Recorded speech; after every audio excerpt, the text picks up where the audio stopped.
Bismillahirrahmanirrahim. Assalamualaikum warahmatullahi wabarakatuh. Alhamdulillahi rabbil alamin. Subhanaka la ilma lana illa ma'allamtana innaka antal alimul hakim. Rabbi syrah li sadri wa yassir li amri wahlul 'uqdatam min lisani yafqahu qawli. Allahumma salli wa sallim ala sayyidina Muhammadin miftahi bab rahmatillah. Adada ma fi ilmillah salatan wa salaman daimaini bidawami mulkillah wa ala alihi wa sahbihi ajma'in. Amma ba'du. Alhamdulillah, tidak terasa hari ini kita telah berada di penghujung bulan Sya'ban. Dan esok kita akan masuk ke bulan yang mulia, yaitu bulan suci Ramadan. Pada kesempatan yang singkat ini, saya ingin sedikit membacakan tentang keistimewaan dan keutamaan bulan suci Ramadan. Adapun keistimewaan bulan suci Ramadan dan keutamaan beribadah di dalamnya terdapat banyak sekali sebagaimana disebutkan dalam hadis-hadisnya Rasulullah sallallahu alaihi wasallam. Akan tetapi dalam kesempatan yang singkat ini saya ingin mengutip sedikit daripada keistimewaan bulan suci Ramadan, berpuasa di dalamnya, beribadah di dalamnya, dan adab-adab yang harus dijaga ketika seseorang berpuasa di bulan suci Ramadan. Dalam Al-Quran, Allah subhanahu wa ta'ala berfirman, Ya ayyuhalladzina amanu kutiba alaikumus siyam kama kutiba alal ladzina min qablikum la'allakum tattaqun.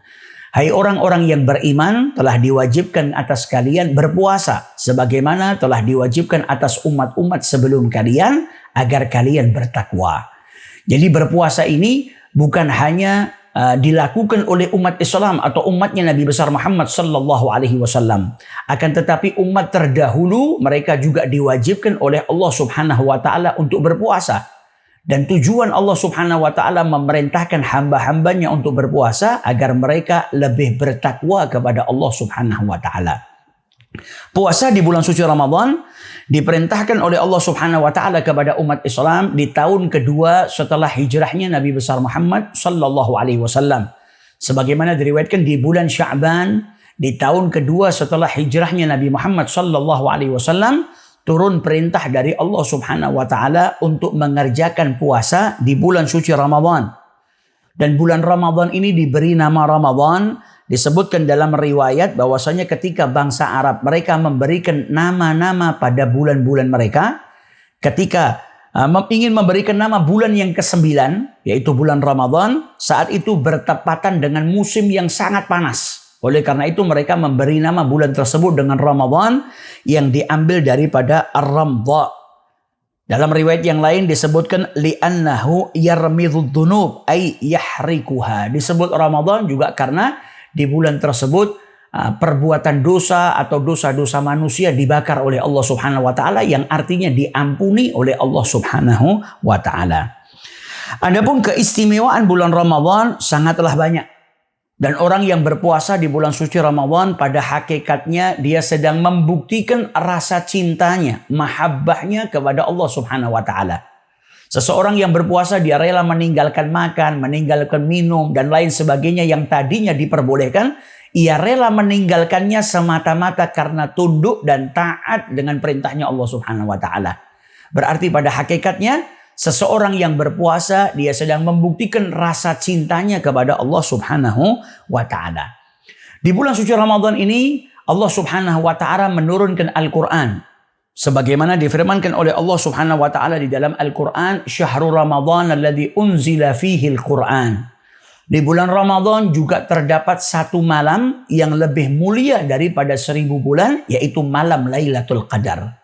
Bulan Ramadan adalah pemimpinnya para bulan-bulan yang lainnya. Bulan yang paling mulia di antara bulan-bulan lainnya. Dan di bulan Ramadan terdapat satu malam yang di situ lebih mulia daripada 1000 bulan. Lebih mulia daripada sekitar 83 tahun lebih. Nah, ini menunjukkan keistimewaan bulan suci Ramadan. Dan seseorang yang berpuasa di bulan suci Ramadan itu dapat meleburkan dosa-dosanya. Sebagaimana diriwayatkan oleh Abi Hurairah dari Rasulullah sallallahu alaihi wasallam, "Man shama Ramadhana imanan wa ihtisaban, ghufira lahu ma taqaddama min dhanbihi."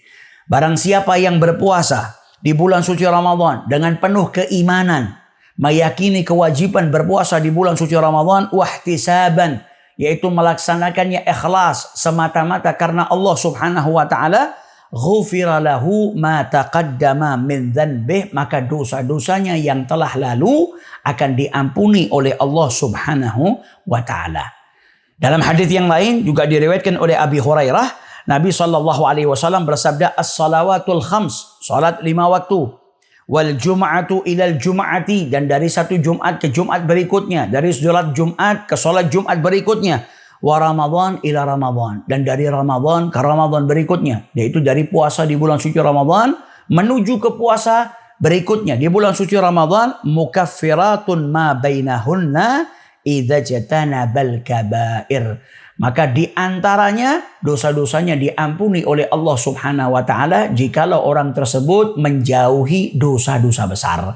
Jadi dari satu Ramadan ke Ramadan berikutnya, ketika seseorang di bulan suci Ramadan dia berpuasa, kemudian sampai ke Ramadan yang berikutnya dan dia berpuasa, di antara Ramadan sebelumnya sampai Ramadan berikutnya, jikalau ada dosa dan itu dosa-dosa kecil akan diampuni oleh Allah Subhanahu wa taala.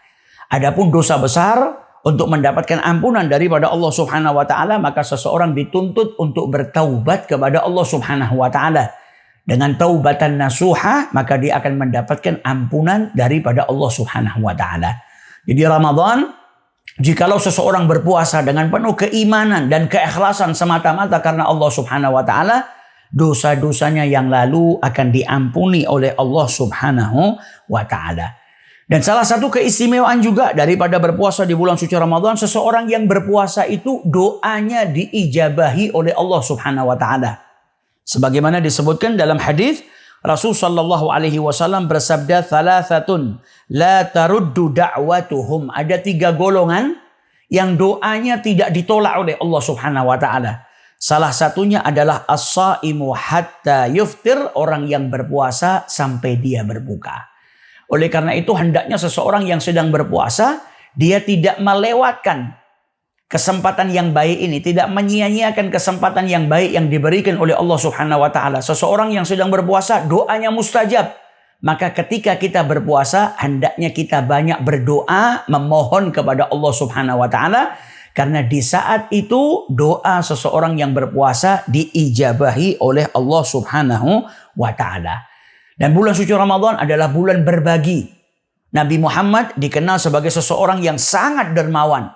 Dan beliau lebih dermawan ketika berada di bulan suci Ramadan. Bersedekah mendatangkan banyak sekali pahala dari Allah Subhanahu wa taala. Dan di bulan suci Ramadan, amal ibadah manusia pahalanya dilipat gandakan oleh Allah Subhanahu wa taala. Maka jangan sampai kita melewatkan bersedekah di bulan suci Ramadan.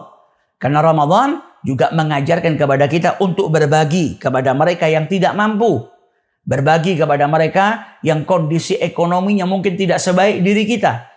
Berbagi walaupun dengan hal yang ringan, walaupun dengan sebutir kurma ataupun dengan seteguk air. Di bulan suci Ramadan terdapat banyak sekali pahala bagi mereka yang bersedekah, yang berbagi kepada saudaranya. Sebagaimana disabdakan oleh Rasul sallallahu alaihi wasallam, "Man fattara sha'iman", barang siapa yang memberikan buka puasa kepada orang yang berpuasa, kana lahu mithla ajrihi, maka dia mendapatkan pahala seperti pahala orang yang berpuasa yang ia berikan makan berpuasa tadi atau untuk buka puasanya. Ghaira annahu la yanqusu min ajri shaimi syai'a, dan tidak mengurangi sedikit pun dari pahalanya orang yang berpuasa. Al-Habib Abdullah bin Alwi Al-Haddad dalam kitabnya An-Nasaih Ad-Diniyah, beliau menjelaskan pahala yang dijanjikan oleh Allah Subhanahu wa taala dalam hadisnya Rasul sallallahu alaihi wasallam ini hanya bisa didapatkan bagi mereka yang memberikan buka puasa kepada orang yang berpuasa. Jadi ketika ada orang yang berpuasa, dia memberikan sesuatu untuk berbuka puasa, walaupun hanya dengan seteguk air, semampunya. Ketika seseorang mampu untuk memberikan makanan, maka dia berikan makanan. Ketika dia hanya mampunya memberikan kurma, maka dengan kurmanya pun dia bisa mendapatkan pahala tersebut. Atau bahkan dengan seteguk air. Beliau menjelaskan, ini pahala bisa didapatkan bagi mereka yang memberikan buka puasa kepada orang yang sedang berbuka puasa. Adapun ketika seseorang memberikan makanan kepada seseorang yang sudah berbuka puasa, entah itu di rumahnya atau di tempat lain, dia tidak mendapatkan pahala yang dijanjikan dalam hadis ini. Akan tetapi dia tetap mendapatkan pahala memberi makan kepada orang lain. Dan pahala memberi makan kepada orang lain juga pahalanya besar. Akan tetapi pahala seperti orang yang berpuasa hanya bisa didapatkan ketika seseorang itu memberikan buka puasa kepada mereka yang berpuasa, yaitu digunakan untuk berbuka puasanya. Oleh karena itu jangan kita lewatkan kesempatan yang baik ini. Jika kita mampu memberikan makanan kepada mereka yang berpuasa, kita berikan kepada mereka. Jika mampunya hanya sebutir kurma, maka kita berikan kurma. Atau roti, maka kita berikan roti. Atau bahkan air mineral yang mungkin kita bisa berikan kepada tetangga kita atau orang yang berpuasa yang ada di sekeliling kita, atau mungkin kita bisa berikan ke masjid yang memberikan buka puasa. Maka di situ terdapat banyak sekali pahala dari Allah Subhanahu wa taala. Kemudian dilanjutkan di sini oleh beliau, dan bagi orang yang berpuasa ada adab-adab yang harus dijaga, di mana puasa seseorang itu tidak sempurna kecuali dengan mengerjakan adab-adab tersebut. Famin ahammiha, dan daripada adab yang terpenting yang harus dijaga oleh seseorang ketika berpuasa, ayyahfadha lisanahu anil kidhbi wal ghibah. Menjaga lisannya dari dusta dan juga dari ghibah, dari menggunjing orang lain, dan dari ucapan-ucapan yang tidak ada manfaatnya. Lebih baik ia gunakan lisannya untuk membaca Al-Quran, berzikir kepada Allah Subhanahu wa taala, yang tentunya akan mendatangkan banyak pahala dari Allah Subhanahu wa taala. Sebagaimana disabdakan oleh Rasul sallallahu alaihi wasallam, "Man kana yu'minu billahi wal yaumil akhir falyaqul khairan aw liyasmut." Seseorang itu hendaknya menggunakan lisannya untuk berkata yang baik atau diam. Dan di bulan suci Ramadan, bulannya ibadah, maka jangan sampai kita gunakan lisan kita untuk berdusta, jangan sampai kita gunakan lisan kita untuk menggunjing, membicarakan orang lain, mengadu domba, mencaci, memaki, menyakiti hati orang lain, atau berbicara pembicaraan yang tidak ada manfaatnya. Daripada kita berbicara dengan pembicaraan yang tidak bermanfaat, lebih baik kita gunakan lisan kita untuk banyak-banyak berzikir kepada Allah Subhanahu wa taala. Dan hendaknya seseorang yang berpuasa juga menjaga matanya, dan juga menjaga kedua telinganya, menjaga pandangannya, pendengarannya dari perkara-perkara yang diharamkan oleh Allah Subhanahu wa taala. Menjaga ini semua diwajibkan baik di Ramadan ataupun di luar Ramadan. Akan tetapi di bulan suci Ramadan lebih ditekankan. Jangan sampai ketika kita berpuasa di bulan suci Ramadan, kita gunakan mata kita untuk memandang perkara-perkara yang diharamkan oleh Allah. Atau kita gunakan lisan kita, telinga kita untuk mendengar dan mengucap perkara-perkara yang diharamkan oleh Allah Subhanahu wa taala. Dan juga menjaga perut agar tidak kemasukan sesuatu yang haram. Di luar Ramadan juga demikian. Akan tetapi di bulan suci Ramadan lebih ditekankan. Jangan sampai seseorang itu berbuka dengan sesuatu yang diharamkan oleh Allah Subhanahu wa taala, agar pahalanya tidak sirna. Karena dikatakan oleh Rasul sallallahu alaihi wasallam, berapa banyak orang yang berpuasa akan tetapi dia tidak mendapatkan apapun dari puasanya terkecuali rasa lapar dan dahaga. Bagian yang ia dapatkan dari puasanya hanya rasa lapar dan dahaga. Karena ketika berpuasa dia banyak melakukan perkara-perkara yang bisa menjadikan pahalanya itu gugur, yaitu bermaksiat, melakukan hal-hal yang diharamkan oleh Allah Subhanahu wa taala. Oleh karena itu adab ini penting untuk kita terapkan dalam diri kita. Jangan sampai ketika kita berpuasa melakukan perkara-perkara yang diharamkan oleh Allah. Jaga pendengaran kita, jaga lisan kita, jaga perut kita. Jangan sampai kemasukan perkara-perkara yang haram atau makanan-makanan yang syubhah, agar puasa kita diterima oleh Allah Subhanahu wa taala dan mendapatkan pahala yang berlimpah daripada Allah Subhanahu wa taala. Beliau juga menjelaskan dalam kitabnya An-Nasaih Ad-Diniyah, dan termasuk bagian daripada adab-adabnya orang yang berpuasa, tidak tidur terlalu lama di waktu siang dan juga tidak makan terlalu banyak di waktu malam. Karena puasa itu punya tujuan. Ada tujuan Allah Subhanahu wa taala memerintahkan hambanya berpuasa. Ketika seseorang itu menahan, tidak makan, tidak minum, maka syahwatnya itu dia bisa kendalikan, nafsunya dia bisa kendalikan. Jangan sampai di waktu puasa, di waktu siangnya banyak tidur, kemudian di waktu malamnya banyak makan. Seseorang yang berlebihan di waktu malam dia makan akan menjadikan waktu siangnya itu dia ngantuk. Akhirnya dia malas untuk beribadah. Jikalau di waktu siangnya dia gunakan untuk banyak tidur, akhirnya dia membuang kesempatannya sia-sia. Padahal di waktu siang di bulan suci Ramadan ketika dia berpuasa, banyak sekali amal ibadah yang dilipat gandakan pahalanya oleh Allah Subhanahu wa taala. Jikalau dia gunakan waktunya untuk banyak tidur, maka dia sedang membuang kesempatannya sia-sia. Maka jaga adab-adabnya berpuasa semaksimal mungkin. Kita usahakan diri kita untuk banyak beribadah di bulan suci Ramadan, dan di waktu malam jangan sampai kita terlalu berlebihan untuk makan. Karena ditakutkan jikalau kita berlebihan di waktu malam, banyak makan, di waktu siang kita akan merasa ngantuk, merasa malas, lemas. Akhirnya banyak waktu yang terbuang sia-sia tanpa beribadah, tanpa bertagarrub kepada Allah Subhanahu wa Ta'ala. Mereka orang-orang yang saleh di bulan suci Ramadan memperbanyak membaca Al-Quran. Al-Imam Syafi'i diriwayatkan beliau menghatamkan Al-Quran di bulan suci Ramadan sebanyak 60 kali. Satu hari beliau menghatamkan 2 kali. Di waktu siang hatam sekali, di waktu malam hatam sekali. Dan juga para ulama yang lainnya. Ada yang 5 hari sekali menghatamkan Al-Quran. Ada yang 10 hari sekali menghatamkan Al-Quran. Maka jikalau kita belum bisa seperti mereka, paling tidak kita berusaha memperbanyak membaca Al-Quran, berzikir, menghidupkan sunnah-sunnahnya Rasulullah Sallallahu Alaihi Wasallam di bulan suci Ramadan, agar Ramadan tidak melewatkan kita kecuali kita itu mendapatkan banyak pahala dan keberkahan dari Allah Subhanahu wa Ta'ala. Dan termasuk daripada sunnah yang sudah seharusnya kita kerjakan di malam-malam bulan suci Ramadan, yaitu salat tarawih. Beliau Al-Habib Abdullah bin Alwi Al-Haddad menjelaskan dalam kitabnya An-Nasaih Ad-Diniyah, orang-orang soleh zaman dahulu, mereka itu melaksanakan sholat tarawih dengan membaca Al-Quran. Jadi membagi bacaan Al-Quran di dalam sholat tarawih mereka. Sehingga kemudian mereka menghatamkan bacaan Al-Qurannya di dalam sholat tarawih. Beliau menjelaskan kepada kita, jikalau kita bisa mencontoh melaksanakan sholat tarawih dengan membaca Al-Quran, membagi bacaan Quran kita, sehingga kemudian di penghujung bulan suci Ramadan, kita menghatamkan Quran dalam sholat tarawih, maka hendaknya kita lakukan. Namun jikalau kita tidak mampu, beliau memberikan tahdzir, memberikan peringatan kepada kita untuk berhati-hati minat takhfif al-mufrid. Jangan sampai kita melaksanakan sholat tarawih dengan terlalu cepat.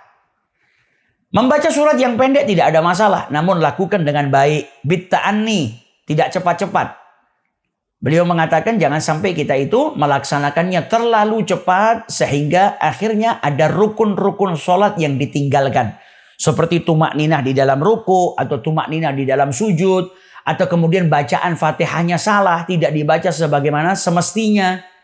Nah ini harus kita perhatikan. Karena sholat itu memiliki tata cara yang telah ditentukan di dalam syariat. Ada rukun-rukun yang harus dia kerjakan. Mulai dari takbiratul ihram, mulai dari niat takbiratul ihram sampai salam. Rukun-rukunnya harus dikerjakan. Nah orang yang melaksanakan sholat tarawih terlalu cepat. Ataupun sholat-sholat sunnah lainnya. Atau bahkan mungkin sholat wajib. Jikalau dilakukan terlalu cepat, ditakutkan ada rukun yang ditinggalkan. Atau ada rukun-rukun qauliyah seperti bacaan Fatihahnya mungkin kacau. Karena terlalu cepat. Karena ketika seseorang itu sholat membaca suratul Fatihah, ada syarat-syarat yang harus dia perhatikan. Memperhatikan huruf-hurufnya, jangan sampai ada yang hilang. Memperhatikan tasydidnya, jangan sampai membaca dengan lahan yang itu merubah maknanya. Karena terlalu cepat mungkin. Bacaan yang harusnya an'amta menjadi an'amtu, menjadi an'amti. Yang mana itu merubah maknanya. Nah ini harus diperhatikan. Jangan sampai seseorang itu membacanya terlalu cepat sehingga akhirnya bacaannya rusak. Kemudian yang perlu diperhatikan juga tumak ninahnya. Ketika ruku dia harus tumak ninah, i'tidal tumak ninah, sujud kemudian tumak ninah, duduk di antara sujud kemudian tumak ninah. Tumak ninah yaitu diam sejenak, sukunul a'dha. Ketika seseorang itu melaksanakan rukunnya, ketika dia ruku, sudah sampai pada posisi ruku, ada diam sejenak. Anggota tubuhnya diam dengan batasan waktu tasbih atau kalimat subhanallah, mengucap subhanallah. Nah itu batasan minim. Ketika seseorang itu melaksanakan satu rukun, dia ruku atau dia sujud, ketika sudah sampai di tempatnya, sudah melaksanakan, ada diam sejenak, bigadri tasbihah, dengan kadar waktu mengucap subhanallah.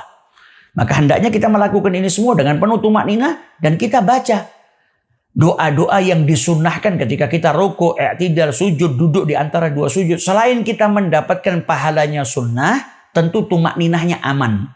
Ketika kita membaca, ketika kita ruku, kemudian kita baca doa yang disunnahkan dibaca ketika ruku, subhana rabbiyal azimi wa bihamdi, subhana rabbiyal azimi wa bihamdi, subhana rabbiyal azimi wa bihamdi. Selain kita mengamalkan sunnah, maka tumakninah kita aman. Kita melaksanakan ruku dengan tumakninah. Namun kalau melakukannya terlalu cepat, ditakutkan akhirnya melakukannya dengan meninggalkan tumakninah atau tanpa tumakninah. Sedangkan seseorang yang melaksanakan sholat tanpa tumakninah berarti dia menghilangkan satu rukun atau tidak mengerjakan rukunnya sholat. Dan menghilangkan rukun atau tidak mengerjakan rukun bisa menjadikan sholatnya tidak sah. Dan seseorang yang tidak tumakninah dalam sholatnya dikatakan oleh Rasulullah seperti seseorang yang mencuri dalam sholatnya. Bahkan dahulu ada seorang Arabi yang datang ke masjidnya Rasulullah. Dia melaksanakan sholat tanpa tumakninah. Sholatnya tergesa-gesa.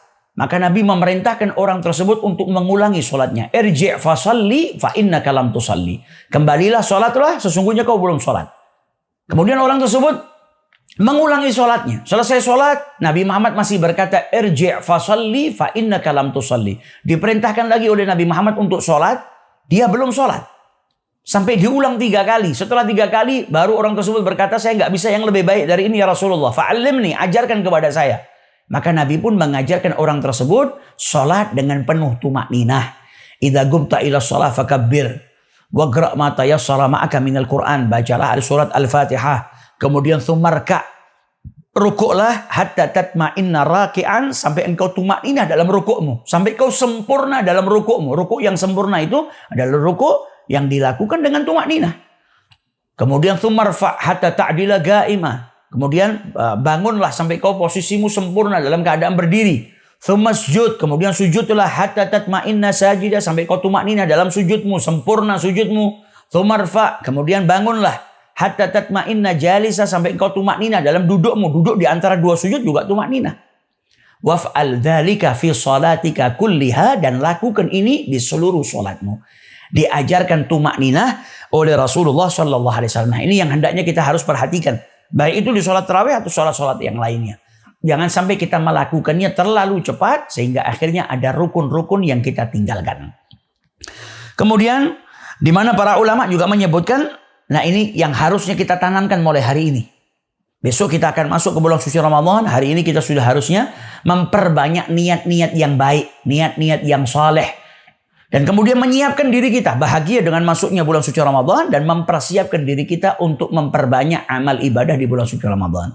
Salah seorang daripada ulama yang saleh, beliau berkata, kana as-salaf yastakbiluna Ramadhana bi anwa'it ta'ati wal ibadat. Dahulu orang-orang yang saleh, mereka itu menyambut bulan suci Ramadan dengan ketaatan yang bermacam-macam dan amal ibadah yang bermacam-macam. Baca Al-Quran, sholat sunnah, dan lain sebagainya. Macam-macam ketaatan dan macam-macam ibadah. Bikhilafin nas al-an. Berbeda dengan manusia di zaman sekarang, kata beliau. Yastaqbilunahu bi anwa'il mat'umat wal mashrubat. Menyambut bulan suci Ramadan dengan macam-macam makanan dan macam-macam minuman. Bukan berarti kita nggak boleh. Akan tetapi harusnya titik berat kita yang harusnya kita fokuskan bagaimana di bulan suci Ramadan itu kita memperbanyak amal ibadah. Macam-macam amal ibadah kita berbanyak. Dari mulai sholat malam, sholat tahajud, qabliyah, ba'diyah, bersedekah, dan lain sebagainya. Kita persiapkan dari sekarang. Kita punya planning. Sebagaimana biasanya orang yang masuk bulan suci Ramadan, mereka punya rencana, punya planning untuk menu buka puasanya. Hari ini saya mau buka ini, hari ini saya mau minum ini, besok saya buka puasanya ini, minumnya ini. Harusnya amal ibadah kita juga memiliki planning. Memperbanyak amal ibadah. Memperbanyak ketaatan kepada Allah Subhanahu wa taala karena ini bulannya ibadah dan amal ibadah manusia dilipat gandakan oleh Allah Subhanahu wa taala. Ada salah seorang ulama saleh yang menyusun kitab Sulamut Taufiq. Beliau adalah Habib Abdullah bin Husain bin Tahir. Diriwayatkan Habib Abdullah bin Husain bin Tahir ini jikalau mau datang bulan suci Ramadan, beliau mengumpulkan keluarganya, anak-anaknya. Kemudian beliau mengajak anak-anaknya untuk merencanakan, untuk menambah amal ibadah. Yang tadinya di luar Ramadan, amal ibadahnya sekian, di Ramadan harus ditambah. Beliau ngajak anak-anak mereka dan ditanya satu persatu, kau punya rencana apa? Apa yang kau akan tambah di bulan suci Ramadan? Kemudian setelah itu beliau menangis. Karena beliau tidak bisa menambah amal ibadah di bulan suci Ramadan. Mengapa beliau menangis? Mengapa tidak bisa menambah? Diriwayatkan karena di luar bulan suci Ramadan, waktu beliau sudah full. Waktu beliau sudah penuh untuk ketaatan beribadah kepada Allah Subhanahu wa taala. Sehingga ketika mau ditambah nggak ada waktu lagi. Karena waktunya sudah dipergunakan untuk beribadah kepada Allah Subhanahu wa taala. Sampai beliau itu berkata kepada anak-anaknya, "Hal minkum man yabi'u li waqtah?" apakah ada daripada kalian yang mau menjual waktunya kepada saya? Karena apa? Waktunya sudah beliau gunakan untuk beribadah, untuk taat kepada Allah Subhanahu wa taala. Nah, bagi kepala rumah tangga seorang ayah, hendaknya kita mencontoh beliau, kita kumpulkan juga keluarga kita. Kita tanya kepada anak-anak kita, ayo, yang kemarin bulan suci Ramadan, sholat jamaahnya sehari cuma sekali, di Ramadan kalau bisa ditambah. Yang tadinya nggak pernah sholat qabliyah, nggak pernah sholat ba'diyah di bulan suci Ramadan, ayo kita tambah sholat sunnah kita. Yang tadinya mungkin zikirnya sedikit, bisa ditambah zikirnya. Mungkin tadinya sehari hanya membaca satu makra atau satu juz daripada Al-Quran di bulan suci Ramadan. Ayo kita tambah. Kita motivasi keluarga kita untuk menambah amal ibadah di bulan suci Ramadan. Dan kita motivasi juga diri kita sendiri.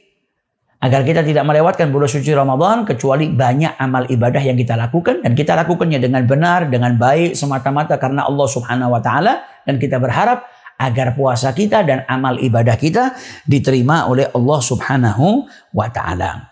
Semoga di bulan suci Ramadan ini Allah Subhanahu wa ta'ala memberikan taufiknya kepada kita sehingga kita bisa berpuasa dalam keadaan imanan wa ihtisaban, dapat memperbanyak amal ibadah di bulan suci Ramadan, dan semoga tidak keluar dari bulan suci Ramadan kecuali dosa-dosa kita diampuni oleh Allah Subhanahu wa ta'ala dan nama-nama kita dicantumkan oleh Allah Subhanahu wa ta'ala sebagai orang-orang yang mendapatkan malam Lailatul Qadar.